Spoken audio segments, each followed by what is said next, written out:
Well, it's the middle of January. It means a lot of people are making goals for their money right now. And there's a couple of types of strategies that you need for your money if you're going to win. You need to have offense, and you need to have defense, just like a good football game. Offense is creating the budget, building your emergency fund, paying off your debt. Most people forget about the defense, though, and that's insurance. Now, insurance, most of us hate insurance. It just feels like I'm just throwing money out the window of the car, driving along the interstate. Most people just don't. But we know we need it because, man, if you don't have it, when something happens, boom, you got a mess. You don't have health insurance, you got a mess, right? You don't have car insurance, you wreck your car, you got a mess, and so on. So it's not there to make you wealthy, but insurance is there to transfer risk. It's there to protect your money. And you don't feel like you're getting any traction. And some of the insurance agents out there agree with me on the stuff I teach. Some of them don't agree with me on what I teach, but that would be just the guys that are wrong. So let's start with some basics. You do need life insurance if you have a family that depends on your income, term life insurance. You do need health insurance. Everyone needs health insurance. I had a guy call the other day. He had $56,000 in medical bills. And his I said, why didn't you have health insurance? I couldn't afford it. I said, you couldn't afford to be without it. Cost you $56,000. Yeah, I know that now. Yeah, that's the deal. So you need health insurance. Obviously, you need auto insurance. Obviously, you need homeowners insurance, which covers your home. Now, a lot of people rent and don't have renter's insurance. Your landlord cannot have coverage on your stuff. They do not have an insurable interest. You have to cover a contents policy when you're the tenant. And it's absolutely vital. And it's very inexpensive. You need to get that. Long-term disability insurance. Everyone needs that. And identity theft protection. And those that are over 60 need to look at long-term care insurance. So with some of these, you can get your costs way down when you get your emergency fund fully funded. I carry a $5,000 deductible on my cars. Well, I drive expensive cars that are nice and paid for. But that keeps my premiums way down. Some of you are carrying a $250 deductible on your car. If you'd raise that to $1,000, you'd see your premiums drop dramatically. Now, when you do that, if you go from $250 to $1,000, you are picking up an extra $750 in risk.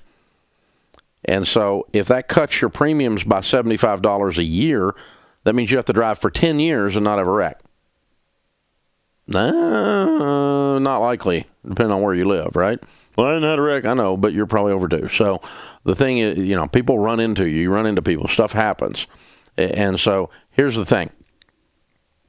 If you take a $750 extra risk, though, and it saves you $300 a year, well, that's like 2 years and you got your money back, right? So you need to do that. Now, if you are starting to build some assets, you're heading towards everyday millionaire status, you're starting to have some money, you need to look at an umbrella policy. A couple of $100, $200-$300 a year, you can get an extra $1 million in umbrella coverage for liability on your car homeowners insurance. And it's just $250, $300 a year in most areas.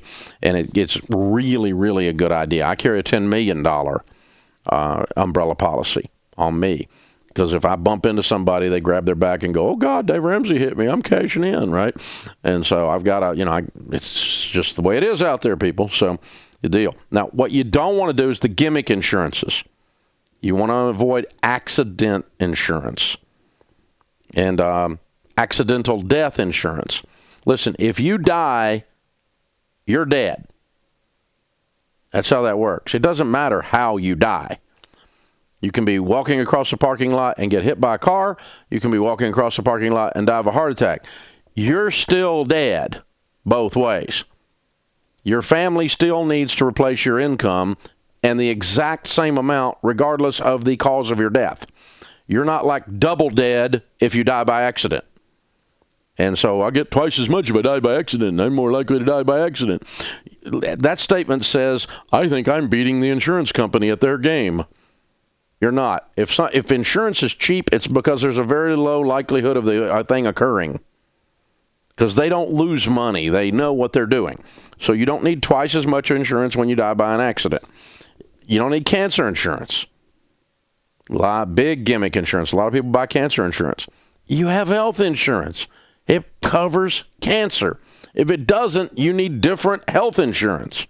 You don't need heart attack insurance because your health insurance covers heart attacks. You don't need kidney stone insurance because your health insurance covers kidney stones, or it should. Okay? And to my knowledge, they're not offering kidney stone insurance, but it could happen. You never know. You don't need cell phone insurance. If you cannot afford to replace your cell phone, you shouldn't buy one. This is an inexpensive item. Seriously, comparatively speaking. Don't buy extended warranties, another kind of insurance. They're all about the profit.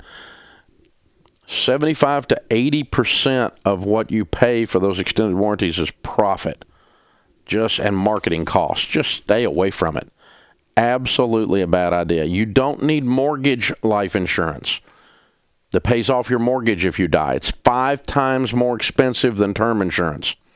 So if you have a $200,000 mortgage, go buy a $200,000 term policy or buy 10 to 12 times your income on you, which would pay off your house likely, almost always. And so you need to have term insurance in place to do that. And I catch a lot of crap for this these days because there's such a craze over pets. I love pets. I love my dogs. I cry like a girl every time they die. I love my dogs. My Shih Tzu was in my lap in front of the fireplace drinking coffee with me this morning. He wasn't drinking coffee, I was, but it'd be a bad idea for that dog to drink coffee. But yeah, I love them. I am not spending $10,000 to keep a dog alive. It's a dog. Maybe that's old school, but you pet lovers think I'm heartless. I am a pet lover too, but it's a dog. Now, if you've got tens of millions of dollars and you want to spend $10,000 to keep a dog alive, that's fine. But I'm not doing it. I'm not spending $10,000 to keep a cat alive, for sure. Cats are just, well, anyway. Yeah, so whatever. I mean, you don't need to spend money for chemo on your parakeet. Okay? I'm sorry. I know that hurts some of your feelings. I know some of you have gotten your lives twisted up about this stuff. But pet health insurance, I don't buy it. If you can't afford to spend a certain amount of money on the dog or the cat to keep it alive and keep it well maintained, then you shouldn't have a pet. And then you need to put a limit on the value of this pet's life. Oh, that just sounds so mean. I know it sounds so mean, but I'm just like what's known as a grown-up. And so I have to address these situations. And you guys got to decide. You can decide. And if you want to spend $1 bazillion to keep your puppy alive 3 more weeks, that's fine. You can do that. I ain't doing it. I love the puppies, and they go to puppy heaven, and it's all good. Life goes on. I've outlived a whole bunch of them by now. I've had 10 dogs in my life so far, and I'll probably have about 10 more before I'm gone. I love them, but I outlive them. And so you got to think about this stuff. So be aware of the gimmick insurances out there, but be sure you have good defense, term insurance, health insurance, auto insurance, homeowners insurance, long-term disability insurance, identity theft, maybe an umbrella policy. If you want to get a 5-minute checkup and make sure you got the right coverages done, it's really easy to do. All you just do is text checkup to 33789. Text checkup to 33789.